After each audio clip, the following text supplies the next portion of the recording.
untuk setiap berkat Tuhan yang melimpah di dalam hidup kami. Terima kasih Tuhan untuk setiap penyertaan-Mu di dalam satu malam hari ini. Tuhan senantiasa menyertai dan menolong kami, dan saat ini kami menyerahkan hidup kami ke dalam tangan-Mu.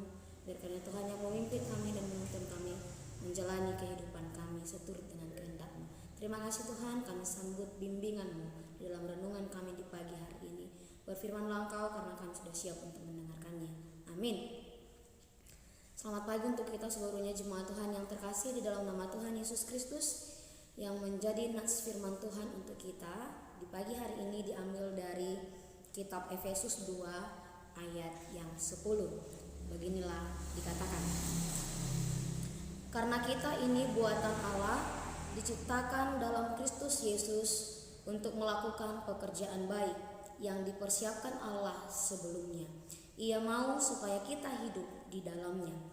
Ai jadi-jadian nado hita akan natinopa di bagasan Kristus Yesus, asa marulahun nadenggan hita. Ai aka ido dipature debatahian, asa taparangehoni. Demikian firman Tuhan. Jemaat Tuhan yang terkasih di dalam nama Tuhan Yesus Kristus, setiap seseorang ketika menciptakan sesuatu pastilah memiliki sebuah tujuan mengapa ia diciptakan. Tidak tanpa terkecuali dengan barang-barang yang kita miliki saat ini.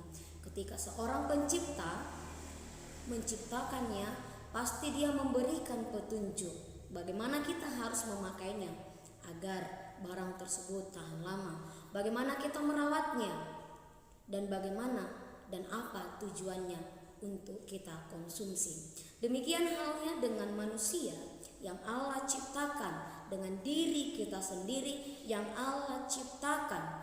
Manusia dicipta bukanlah tanpa tujuan, hidup tanpa tujuan, melainkan Allah menciptakan manusia karena Allah memiliki tujuan tersendiri di dalam kehidupan kita.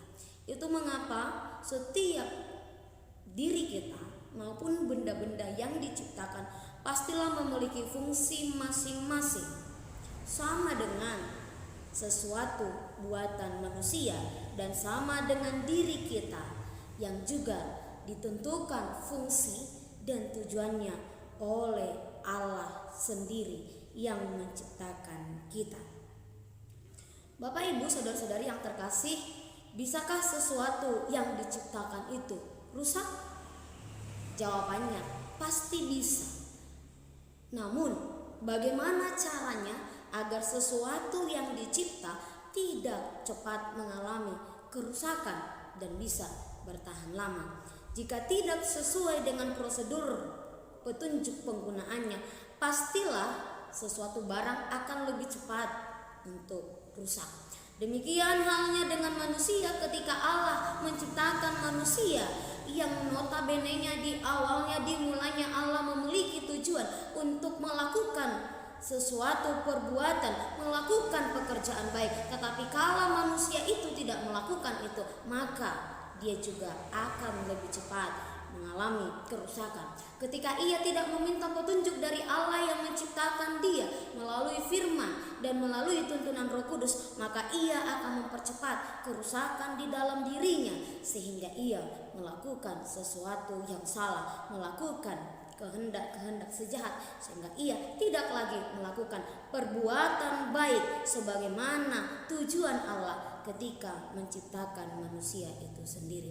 Saudara-saudari yang terkasih di dalam nama Tuhan Yesus Kristus, Allah menciptakan manusia. Harus kita ingat, kita diciptakan ada tujuannya, yaitu untuk berbuat baik, melakukan perbuatan baik seturut yang Allah telah lakukan untuk kita. Itu mengapa Efesus mengatakan kepada kita di pagi hari ini, karena kita ini buatan Allah, bukan manusia, diciptakan dalam Kristus Yesus untuk melakukan pekerjaan baik, untuk berbuat baik, melakukan dan seturut dengan kehendak Allah. Saudari-saudari yang terkasih, tanpa kita pungkiri di dalam kehidupan kita, sejatinya kita lebih senang merusak diri kita. Kita lebih senang merusak karya Allah, yaitu diri kita, hidup kita, karena kita cenderung lebih nyaman untuk melakukan sesuatu yang salah, lebih cenderung nyaman untuk melakukan apa yang dikehendaki sejahat, bukan apa yang Allah tujukan di dalam kehidupan kita, yaitu melakukan perbuatan baik. Sehingga kita sering lupa, sering melupakan tujuan Allah.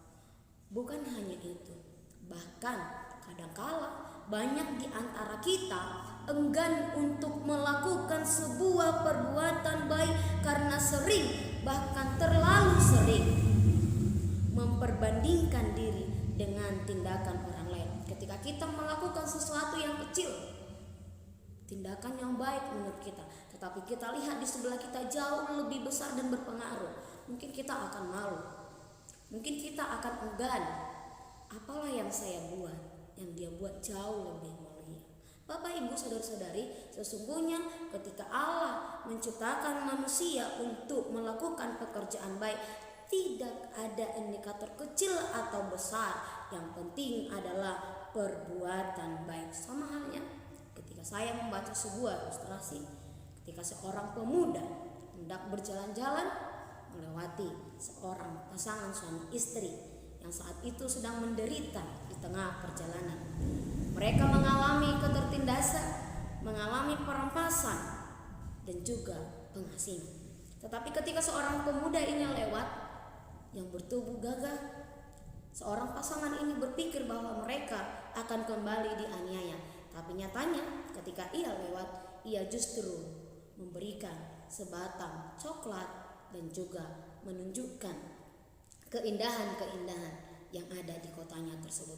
Lalu pasangan itu terheran-heran dan mereka sangat bersuka cita di dalam hatinya ketika seseorang datang bukan untuk menganiaya mereka, melainkan melakukan sebuah atau sesuatu yang baik terhadap diri mereka. Disitulah mereka merasakan betapa indahnya, betapa baiknya, betapa Allah mengasihi mereka.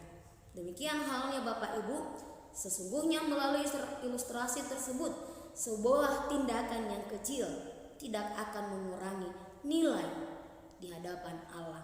Karena itu marilah kita berlomba-lomba untuk melakukan perbuatan baik itu sebagaimana Allah memiliki tujuan di dalam kehidupan kita, yaitu untuk melakukan pekerjaan baik. Karena inilah tujuan Allah untuk menciptakan manusia, sebagaimana manusia juga telah menerima keselamatan dari Allah itu. Maka buah dari keselamatan yang kita terima ialah melakukan perbuatan baik sebagai bentuk respon kita terhadap karya keselamatan yang Allah lakukan. Jangan katakan perbuatanmu yang baik hanya kecil dipandang orang, tetapi itu sama artinya di hadapan Allah.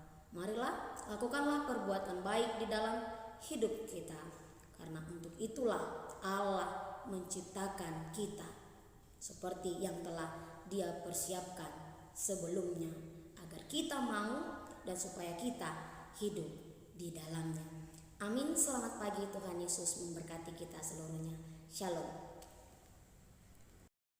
Kasih karunia dari Tuhan Yesus Kristus serta kasih setia Allah Bapa dan persekutuan Roh Kudus memberkati dan menyertai kamu sekalian hari ini, esok, dan sampai selama-lamanya. Amin.